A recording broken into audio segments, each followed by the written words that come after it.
Okay.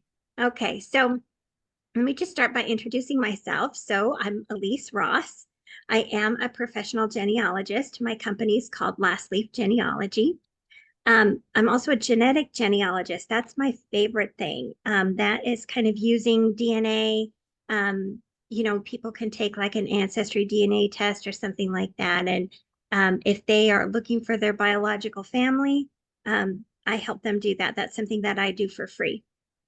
Also, part of genetic genealogy is learning how to use those DNA matches to extend family trees, which is really interesting and fascinating. So that's been something that I really enjoy doing. I'm also a member of the Church of Jesus Christ of Latter-day Saints. We're known as the Mormons. And the reason why that's important is because the church is the main organization behind the group Family Search, which FamilySearch.org is a huge part of the genealogical community.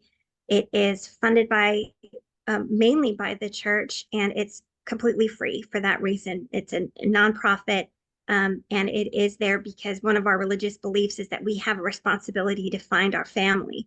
Um, so that's one way that we get that done, and it's something that's offered to anybody who's willing to use it. You'll find a lot of things on Family Search that are free that you would have to pay for to get access to, like on Ancestry or something like that. So billions of digitized records, really, really helpful for overseas research like Italy or Poland. And the church also runs the Family Search Library in Salt Lake City, where people can go, like this gentleman who's only interested in locating his wealthy relatives. Because we all want that rich uncle, right? All right. Sure. So what can you get from genealogy? Why are people interested in genealogy? Some people want to prove family legends. Maybe they've heard that they had Native American ancestry, or they'd heard, some other fun story, and they want to prove whether or not that's accurate. My husband had always been told that he was a descendant of several Revolutionary War soldiers. And so in doing his tree, we located this Henry Snyder, who I think is his fourth great grandfather. Wow. And on Ancestry, we came across this muster roll where you can see his name listed right here as a private during the Revolutionary War, and that was right here in New Jersey. So very exciting, and through this is one of the ways that we were able to verify that he is a descendant of a Revolutionary War soldier. Yes, very exciting. Isn't that nice? Wow. Yeah, My mother you can told also me, discover new. Oh, go ahead. no, my mother had told me that my father, the Polish side, my mother said that she had gotten some information from the family that his mother's family came over with General Pulowski when they came over here to help during the war, and Wow. he was part of the foot soldiers, but they never kept any records. Oh, So all we know is that the family came over and came into Connecticut during with Pulaski when he came to the United States to help with the war, and they stayed. She stayed. My grandmother stayed in Connecticut with the family. And that's all my mother knows is that she was a descendant of one of the foot soldiers. But yeah, I have no way of researching that. I have their right. names, I know their names, and that's about it. And the Yeah. dates that they were born and whatnot. So I don't know It how to might go be beyond something that. where, yeah, So you maybe might be that able could to help me. find a book or other stories or something. Sometimes, there are stories that we can't verify, but we can learn more about.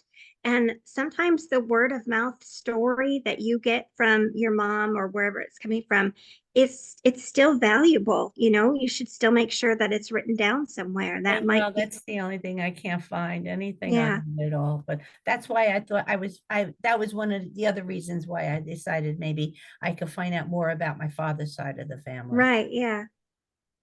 So, so another thing that people may want to get interested in genealogy for is to discover new stories. So my husband has tons and tons of stories about his family. They talked about their genealogy all the time, their ancestry and all that.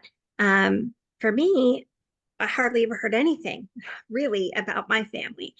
And so one thing I was able to do was I found my great great grandfather. We're also from Italy. His name is Battista Andrisi. Um, so I was able to learn a little bit more about him. I found them. They came to the United States. I found them in Pennsylvania. This is the 1900 census. And there's the little family right there. You can see that he's listed as a coal miner. So with that information, once I found him on the census, I said, oh, he's a coal miner. So I started to look up more about coal mining. And I found this in a book of coal mining accidents where he's listed right here. And his name, my maiden name is Andrisi. And it was just, you could not, no one got it right. So poor Bart and Drizzle is how they put him. But it says, as a miner, aged 45 years, was instantly killed by falling slate while employed at the Johnson City and Big Muddy Coal Company's mine number 1 in Johnson City. He leaves a widow and 7 children. So I went from knowing nothing about my great great grandfather to knowing how he died, what the situation there was, and about his widow. And my great grandfather was the youngest of those 7 children. Interesting. Wow. Yeah, you can also solve some mysteries by doing genealogy. So, for example, I had, been doing some records research, and one mystery was my third great grandfather, one of them, George Foster. I could not figure out why he had these 2 wives, and I thought, I must have something wrong here. So the records are wrong, something. Then I found this newspaper article showing that he got dragged into court Oh, wow. and by 2 wives, both holding certificates of marriage with him, and that the proof was incontestable. And so he was bound over as a prisoner and taken to jail. And so my third great grandmother, that was the legitimate wife, I guess, and the younger woman was not. And so he ended up staying married to her. So good for them for working through that. Wow, how you found that. Wow. Right? Was Yeah, it, it's very, was it in a newspaper? yep, a newspaper article that I found online, actually. Wow. Yeah. Interesting. So you can also learn about yourself. So here's a picture of my dad and his wife. And I'd always been told that I look like my dad. And sometimes maybe, yeah, sometimes people look at me and say I look like my mom, but it's up to everybody to make that determination. But anyway, I always thought my dad looked like his dad, the Italian side instead of the German side. But as I was doing genealogy, I found this picture. This is my dad's mom and her dad. So my grandma and great grandfather. And I looked at this picture and I said, oh my gosh, Oh, my yeah. dad looks exactly like his grandfather. And his grandfather was Heinrich Konert, a German. And so I Oh, thought, well, that's neat. So if I look like my dad, then I look more like my German side than my Italian side. So that's interesting sure. to learn about yourself that way. People also might want to join a lineage society, like my husband, finding out that he's a descendant of a revolutionary soldier, could join the Sons of the American Revolution. You can also hear a lot about the DAR. There are so many different lineage societies, and most likely, no matter where you're from, there's a lineage society that you could probably join. My Um, my friend Anne so belongs to the DAR. She's from Virginia, West Virginia, and she yeah, moved to Westfield, New Jersey, and yeah. she's an active member, and they have conventions and meetings and stuff, and she gets all dressed up, and she has her grandson drive her down to West Virginia, and Oh, she has a nice time. But yeah, that's the only one that I know that belongs to the daughter of the American Revolution. yeah, yeah. It's really neat. Back in the olden Yeah. days, you could really basically just do word of mouth and become a member. These days, you really Oh, have to you have to prove it. prove it. Yeah, Yeah. it's a big process. Yeah. And then any work that you choose to do for your family is going to be a gift. Everything that you do, all the work that you are doing is a gift for future generations. And so no matter what you're doing, you're leaving that legacy behind. So before you get started, or you've already started, so some things to think about. It's important to be organized. So you need to prepare yourself that you're going to have to be organized. Um, it's good to work on one person or that kind of nuclear family at a time. So either a person or that person, their parents and siblings, that person, their wife and children, because it's real easy as you're going through records to see something and say, oh, this is interesting. And then you want to chase after that. And oh, this is interesting. And then you chase after that. And you end up not getting anything done, and you're duplicating records and work, and you're all over the place. So it's important to kind of focus your time, usually by asking a good research question when you sit down to ask yourself, what am I looking for today? It's also important to expect the unexpected. I've had many people who, for example, they think that they're from a certain place, or they have a certain ancestry, or even that their parent is someone, and find out through DNA or other records that that's not the case.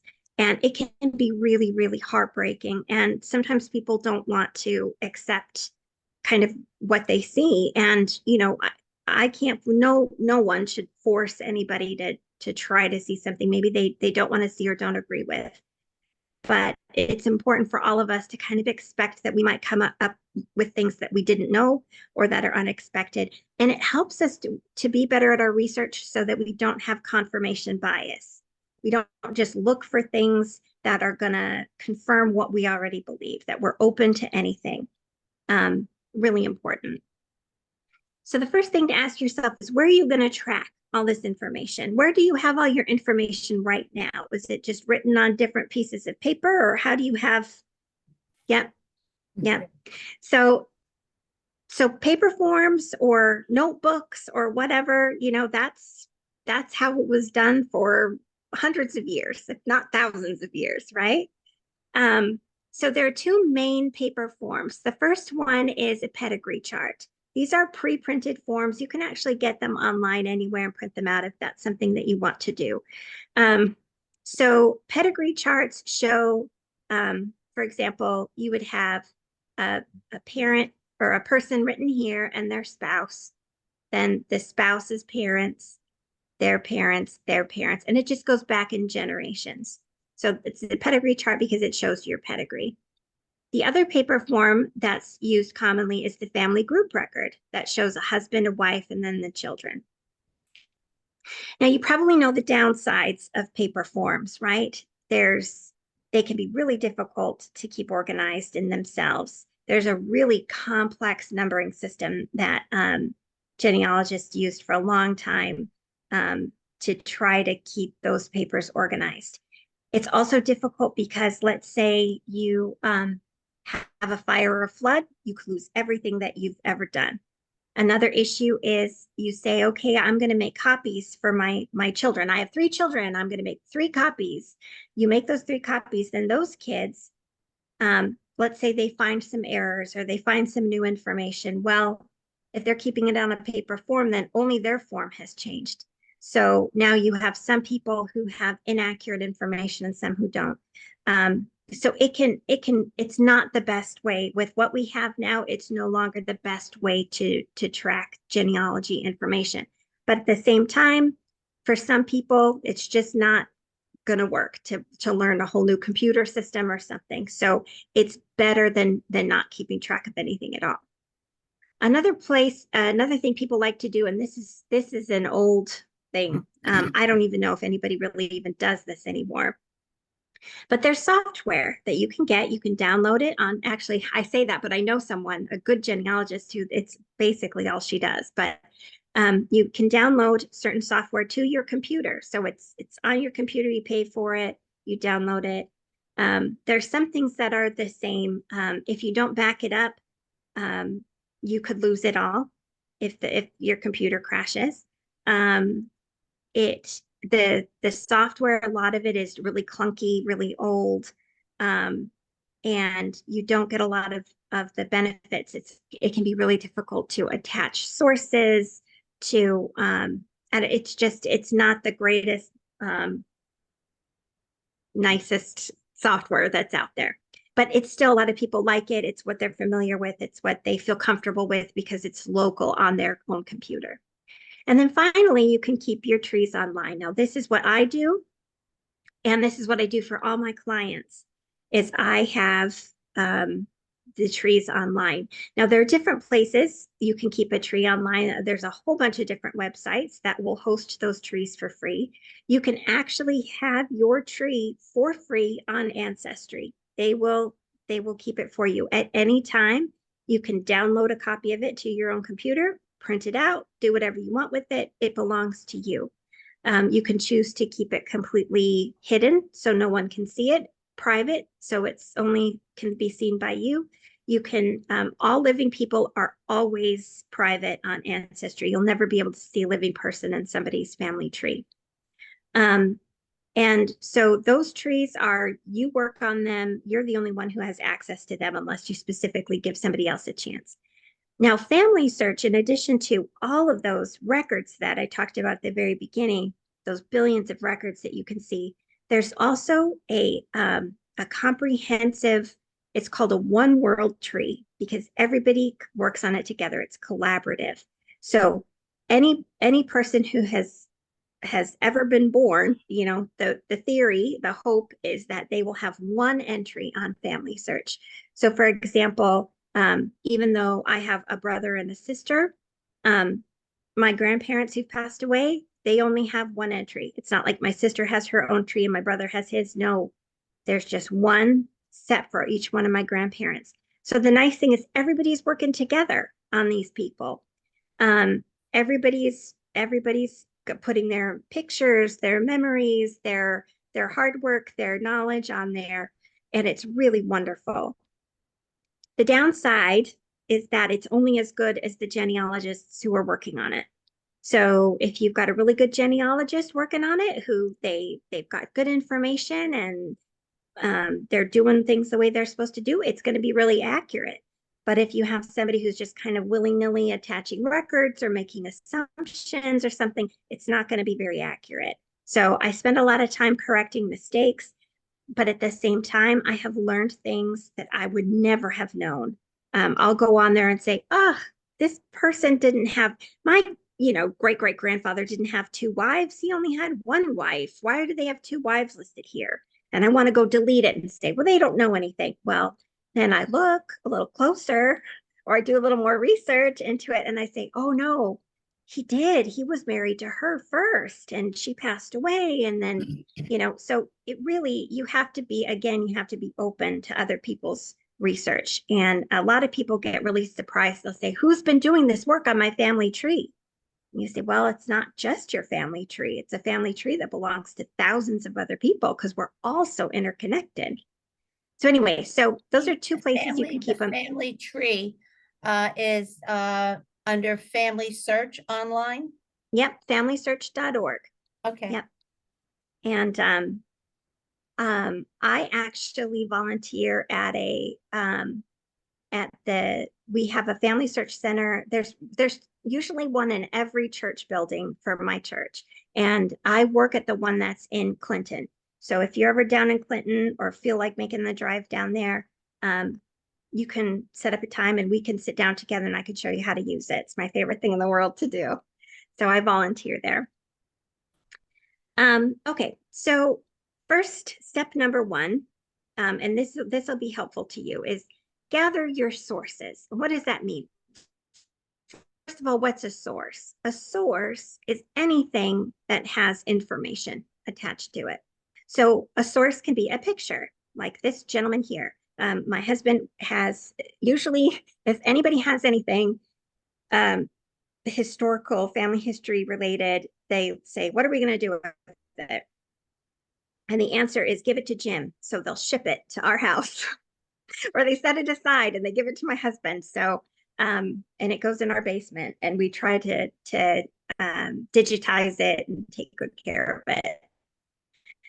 But so this is the picture that came across in the basement as a source of information. And thank goodness on the back was written George D. Howell, 1917. So with that information, we were able to figure out that it was who it was and how he's related to my husband. And with the date, you can see that, he was serving in World War I, and it was very, very valuable. So as a source of information. Other sources include documents like birth certificates, death certificates, a million different kinds of documents, but also artifacts. Like, let's say instead of this picture, we had the uniform in the attic. That is a source of information. You can look at that uniform and get information from it. Letters are extremely important for getting information, just handwritten letters of the days of yore when people wrote actual letters to each other. Great source of information. Family stories and legends are also sources. Like, you have these wonderful stories. It's not proof or evidence, but it's a source, and you can take that information and you can work with it, and you can use it to create the story of your family. So they absolutely are places to start when that's all you have are those stories. And then again, like I said, work done by others is a great source, because we don't want to discount what they've done, even if we're skeptical of it at first. It can be very, very valuable and can help to guide our research and help us to be better researchers, and also help us to not have to do things multiple times, right? If somebody else has already done it, then we don't have to do it. So sources are kept in places called repositories. So a repository is just any place that has a bunch of sources compiled there. My basement is a repository. So some other types of repositories are online: Ancestry, Family Search. Find My Past is a great repository, usually for like England, Ireland. It's a great website. Fold3 is a repository website. They hold a lot of military records. And even Google is a repository. You can find a lot of digital books online there. So there's plenty of places. There's the, yeah, anyway, there's just, I couldn't even begin to name them all. Libraries are also repositories. Different libraries will have collections that are unique to them. Hackettstown, I'm sure, has one, yes. And, different ones, especially for the local area. So and libraries, especially the smaller libraries, are just some of my favorite places. And I'm sure it's the same wherever you would go to do research in the world. But I love talking to these little local libraries. They're so helpful and so excited to share. And they might have newspapers or old histories, things that aren't even really published, but they have them there. So libraries never ignore those. And then archives, I'm sorry, are wonderful in different countries, states, counties, have different archives. The New Jersey State Archives is amazing. I love the New Jersey Archives. There are so many things that are available there, so many things in one place that other states just don't have. So it's great, but you can always look for the archive that's local to wherever you're doing your research. And courthouses, we like to think, and with these last three, we like to think or like to hope that everything's available digitally. There's so much we can do online, but it's not even a fraction. It's a fraction, but it's an infinitesimal fraction of what is actually out there in the world. We still need to go to libraries, archives, courthouses to see physical documents and physical records that are there. So when you go to these repositories, what kinds of things might you find as you're doing your research? Well, censuses, right? We already saw the picture of the 1900 census that showed my great-grandfather and his family. Well, was he even on there yet? I don't even know if he was born yet, but my great-great-grandfather's family. So there's the national censuses that we're all familiar with, that occur every 10 years as required by the Constitution in the United States. But some states also have their own censuses, and they can be really helpful. New Jersey is great that way. The 1890 census was destroyed by a fire, and the really wonderful thing is that New Jersey had state censuses every 10 years, but on the 5-year mark. So there's an 1885 census and an 1895 census. So instead of a huge gap, a missing gap there, we have that filled in with the state censuses. So it's always good to look for those as well. Vital records, of course, we always love vital records. Marriage records, death certificates, birth certificates. There's issues with those too. And in fact, we had one in our family. We had something go wrong. My husband's aunt just recently passed away, and his sister sent him a text and said, the people in Kentucky need to know her mother's maiden name and where she was born. And my husband said, oh, mother's maiden name was Staples, and where she was born was Saskatchewan. And so his sister turned that in. Turns out, though, that the state of Kentucky was asking for where her mother's maiden name and where she herself was born. My husband read that as where her mother was born. So her death certificate now says that she was born in Saskatchewan, which is not correct. So you just because it's a death certificate or marriage certificate, it doesn't mean that it's accurate. You have to look at who the informant is. You have to do your own research. If the informant on a birth certificate is the doctor and the birth certificate was filled out, the day after the child was born, it's pretty good. But you can come across birth certificates that were filled out a year later.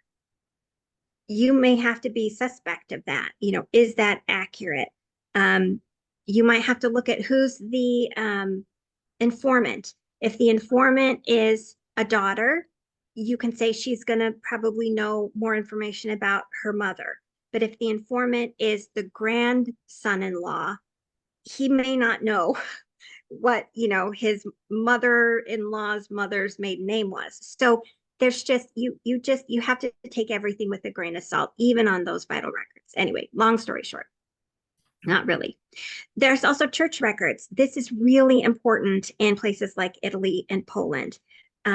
Church records are going to be invaluable, and they're fantastic in Italy. For my own personal research, it's kind of like yours, where we got the one little town, and the nuns there had taken such incredible records. They'd even digitized them and put them online. These whole beautiful family trees. So just incredible work that's done there. You need to know the town. You need to, get as narrowed down as possible. You also have to be really careful in places like Italy, where there's a lot of similar names, that you're not mistaking one family for another or one person for another. So, but church records are super important, really special, and a lot of times not digitized. And going along with that are cemetery records. There are places where you can contact it. And again, I love a little cemetery, because I've reached out to cemeteries and they will look up for me. I've had them drive out in snowstorms and take pictures of headstones for me and take pictures of graves nearby. I didn't ask them to do it. They said, oh, let me go out there. I'm like, it's snowing. And they'll take pictures and send them to me, and it's snowdrifts. And it's just the sweetest, kindest thing for people to do. They're so willing to help. So you can ask cemeteries, reach out and ask. They may know who paid for a burial plot. They may know, sometimes they'll know how the person who was buried there died. There's all kinds of information that they might have. Military records, of course, very important. Depending on where your ancestor lived, where they served, they may be really easy to access or really difficult to access. Probate records, again, so important. Look for wills, look for because you can see a lot of times you'll find the maiden name of a daughter in a will that you haven't found anywhere else. You'll say, what happened to this daughter? Well, in the will, it says to, Mrs. John Smith. And you'll say, oh, she married John Smith. And then you can go and find her that way. So deeds also are crucial to show land records, land being transferred between children. Some deeds will even have wills included within them, or portions of wills. If the land itself was given from one generation to the next, it'll say in the will, or it'll say that the land had previously been given from so and so, or even this land borders the land of his son-in-law John Smith. And you say, oh, John Smith is his son-in-law. Who was John Smith married to? So lots of information from things like this. So deeds are great record as well. So as you're doing all this work, you want to make sure that you avoid some regrets as you're going through records and you're going through going to repositories and trying to find information. You want to save your sources. Keep track of where you got your information, because you'll say, oh, I found, his mom is Mary Ross. And, a week later, you'll go back and you'll say, where did I get that name from? Where did this Mary Ross come from? And you will never remember. You'll tell yourself you'll always remember, but you won't. You can't remember. So try to save it. Even if you just jot down, if you're looking at a physical book, write down the title of it.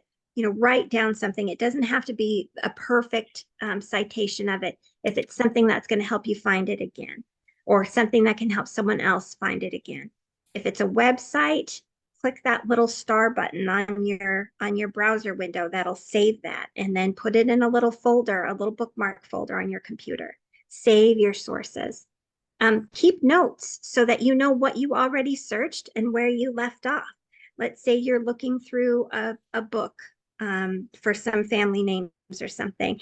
This is an example. I went to the Warren County Historical Society, and I had this really sweet guy who helped me. I held those books up and he took a picture of them for me so that I could go home and I would remember what books I had looked at. And I would be able to know that I didn't have to look through them again later on, because you don't want to have to waste your time doing that. So what did you already search? Where did you leave off? And that's important.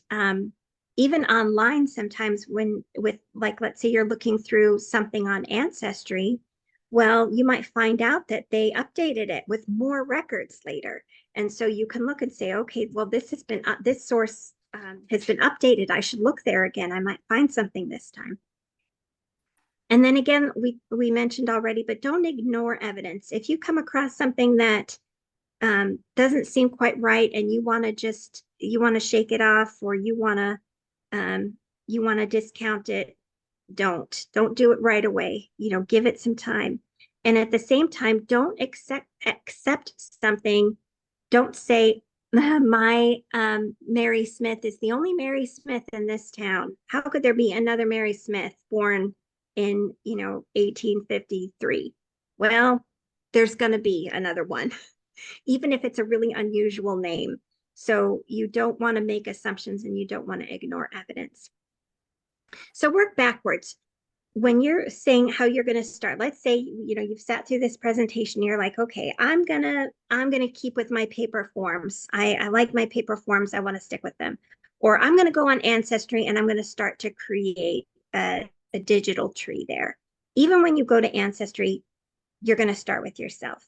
Always start with yourself. Write down your full name, your dates, where you were born. Even take some time to write a little history of yourself, because you're going to have descendants who are going to want to know more about you. And if you want to come alive for them, you're going to want them to hear your voice. So say something about yourself, write a little bit, and you can do that. The nice thing about Ancestry is they have a place on there where you can write a story. Family Search has a place where it's called the Memories tab, and you can, you have your person page and you go to Memories, you can write a story. You don't even have to write it on Ancestry. You can record your voice saying it. And then that's there forever. And that's really helpful for people, to be able to hear who you are. So start with yourself. Um, and then work up to your parents, your siblings. You can also go out, your siblings, spouses and children and all that. So start on the current generation where you are. And then you can choose where you want to go. You've kind of followed one line, but you may want to go back and say, well, I'm going to look a little more at the Polish line. I'm going to try to learn as much as I can about my dad's life and everything I can about his dad and his mom and his brothers and sisters. And, stick with those families, work with those immediate families. Be complete as you go. You want to make sure that you aren't skipping over somebody. And that's really important because the time that you spend on your dad's siblings, like let's say he had 5 brothers, you want to research each one of those brothers because they may have hints to these parents that your dad doesn't have. They may have in their stories, in their obituaries, in their the research that's been done on them, you might find information about these people that's not found with your dad. So be complete. And then as you're working, when you sit down to do research, formulate a research question for yourself. Ask yourself, why am I sitting down today? What do I want to learn today? And it can be, I'm looking for my mother's maiden or my grandmother's maiden name. I don't know it. I want to know my grandmother's maiden name. Ask yourself that research question. And then the next thing you ask is, how might I be able to find that out? Otherwise, we're just kind of, the higgledy-piggledy running around chasing our own tails, But if you have a research question, that's what I have to do as a professional. When I sit down with a client, that's the first thing we do is we come up with a research question. So enjoy this experience, make it fun, learn about and love your family. And so that's it. Now I have a story. If you're going to come at the end of the week, though, you can hear the story then. So we can take some time. And if you have some questions or if you want to look over things, we can do that. Just me and you in the last few minutes that we have here. Okay, I'll try to retrieve some of the research that my mother had, if I can find it. I think it's upstairs, but I just moved recently, so a lot of things are scattered in boxes and things. So if I can find it, maybe I'll bring it to you and you can tell me where I can go from there or where Yeah, I for can sure. go. Okay. So let I me can find it. Yes, because it was good to know because I thought my mother's family was from Lido d'Osti in Italy, and it was not. mhm. Mother kept saying no, it's a little town outside of Rome, Lido d'Osti. And when my cousin said he found the records, they had a parade in that village too for him when he showed up. They Wow. made him like the mayor of the village, and then there's a newspaper article that I have of him and in Castellino del Biforino. That's what's on that piece of paper. If I can find it, I'll bring it Thursday. Oh, that's so neat. Yeah, and then maybe you can help me go from there.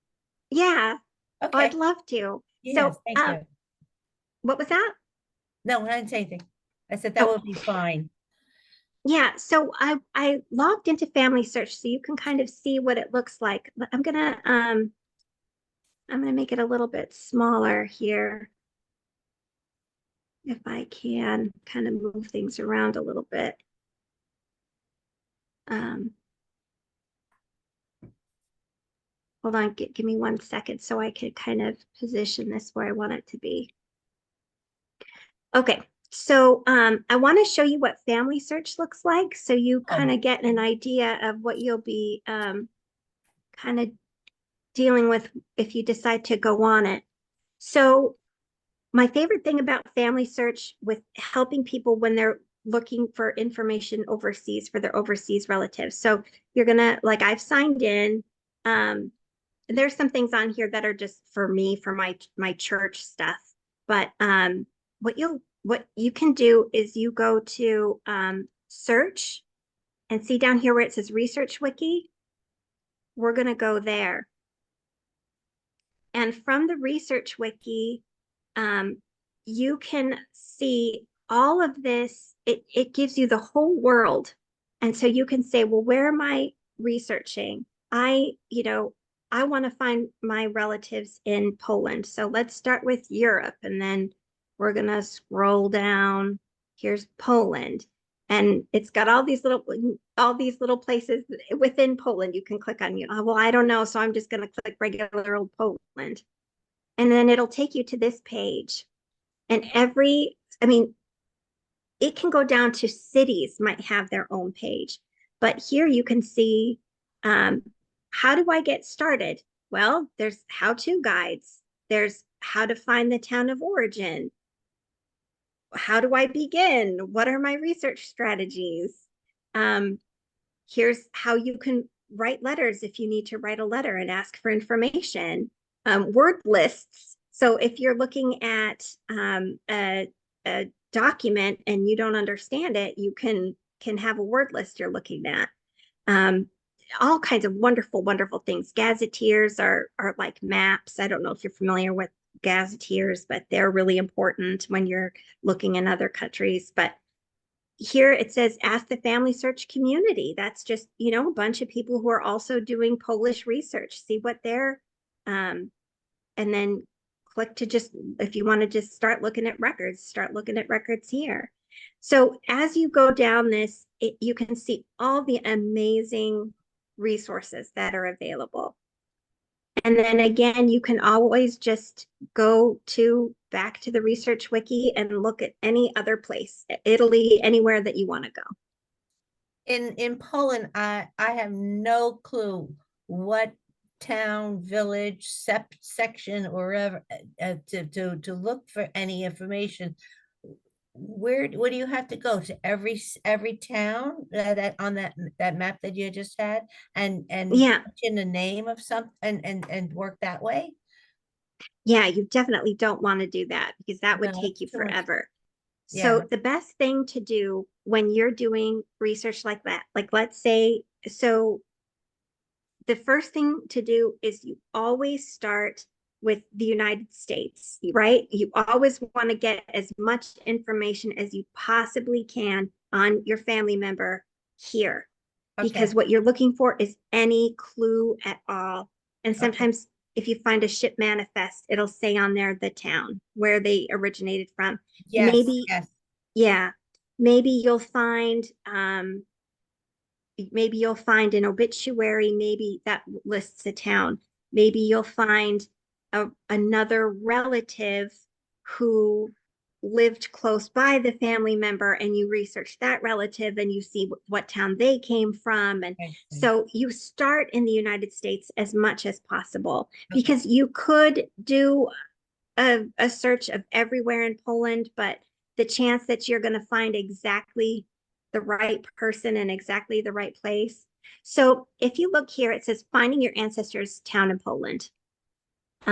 Genealogical records are organized by geographical locality. Civil registration and church records were kept at a local level. Duplicates were sometimes sent to higher jurisdictions. Efforts to collect, preserve, and publish records are generally carried out at the diocese level. If you don't know your ancestor's town, follow the advice in this article to search a variety of records that might provide that information. So it's telling you, don't try going to Poland state, the country of Poland, to Yeah. find these Mhm, records, mhm. right? It's saying you're going to need to find the town. And then you say, well, I don't know the town. So then it takes you to this article. How do I find the town? Oh, okay. So, and it's sometimes the most difficult part of researching your immigrant Polish ancestor is locating their hometown. If your ancestor came from Poland to the United States, the following record types might provide that elusive clue, their place of origin. And then it just goes through all these tips. Okay. Often the document you need is already in your house. Probably if Look at, I contact the cemetery where they're buried, in Jersey City, they probably would have the information of what country that, or what town in Poland they came from. They Then that they could, and then absolutely I right. could go, right, you're right, never thought of that. Never thought of going And to you can that. also order a death certificate if you don't have one. See if that has something on it. Oh, that's true. Yeah. Yes, And I so know all that. these, Back well, then they put a lot of information on those forms. yeah, yeah. And depending on how old a death certificate is, you might be able to find it at the archive for free. But that means you have to go to the archives. But you could also um, go to Jersey City and try to request one from them. So, but anyway, so this, you can see, these are so documents in the home. Here's some things that you can ask relatives. You can look at the records that have been indexed from Poland, but it's got this little be careful, make sure you're looking at your ancestor. But anyway, so this is all kinds of things that you're going to find on Family Search. This is Family why I search. love Family Search so much. This is a good It's one. Okay. Yeah, so it's familysearch.org, and then you just go to search and the research wiki, and like that. And I want you to know that you can always send me an email, and I would be more than happy to give you any of this information again, give you any links of Okay. things that might be helpful to you. If something you forgot or weren't clear on, just send me an email. Perfect. And Thank you so much. I may pop in on Thursday. okay, I would Okay. love for you to. All Okay. right, well, thank you Thank you so very much. much for all this information. I can't wait to get started. You're welcome. I hope I'm you gonna learned go back. I'm something. gonna go upstairs and see if I can find my mother's records from Italy. And like I Absolutely. said, I gotta focus in on one person though. That's right. So, Focus and start with yourself. Take yes, a half an hour yes. and write a little story about your own life. Okay. Thank you so much, All Elyse. right. Thank you. I'll see you maybe on Thursday. Thank you Okay. again. Bye-bye. Bye-bye now. It's